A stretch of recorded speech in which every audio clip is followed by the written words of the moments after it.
It's a tactic more local townships are turning to in the face of state funding cuts. They're called Joint Economic Development Zones. And Local 12's Jeff Hirsh is live tonight in Springfield Township, which is considering forming one of these zones. Hi, Jeff.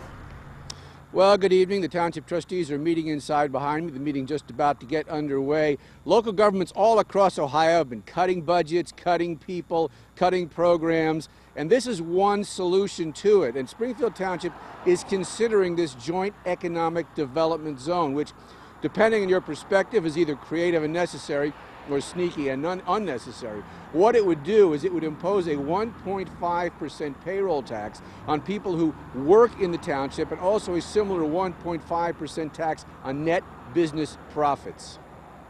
This fire yesterday was in the city of Mount Healthy, but Springfield Township firefighters were among those helping out. Now the small city and the larger township may team up on something else called a JEDZ, Joint Economic Development Zone. Under Ohio law, townships cannot levy earnings, but by forming a JEDZ with a city or village, those taxes are then okay. The township says they need the money big time. To the point where I think our level of services, which we feel are good now and are adequate and what the public's looking for, would be severely compromised, to the point where some of the core things that we have to do, provide police service, fire service, paramedic service, parks for our citizens, they would be, we'd simply have to shut some of those down. The JEDZ could raise about $1 million for the township. Mount Healthy gets a 15% cut. But some township residents are unhappy. A group called Springfield Township Coalition for Responsible Government says the JEDZ could backfire.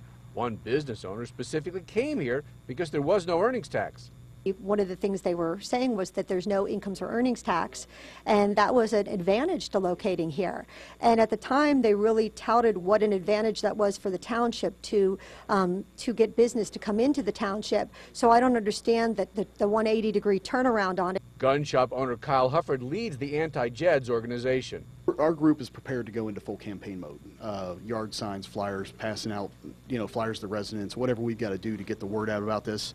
And we're going to try to get more people on our side to show up at the polls than people on their side. But it's unfortunate that this has to be an us versus them thing. But township officials say the financial reality has changed.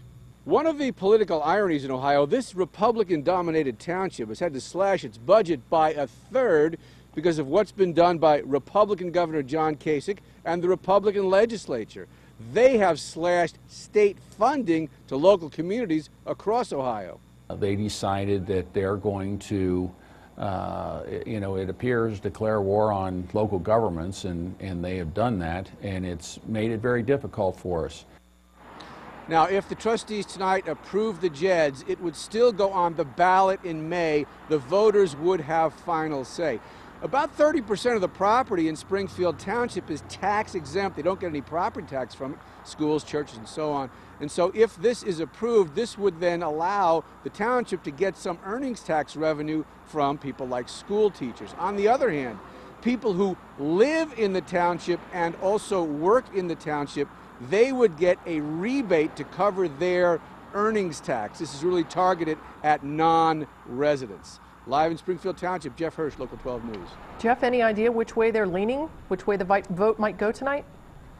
I think they are probably going to vote to go forward with it, to come up with the contract with Mount Healthy, and then put it on the ballot in May. As I said, this is just the first step. The voters do have final say. Right. All right, Jeff Hirsh, thank you. Several other area townships have already formed similar taxing districts with neighboring cities, including Sycamore Township in Hamilton County and Union Township in Claremont County.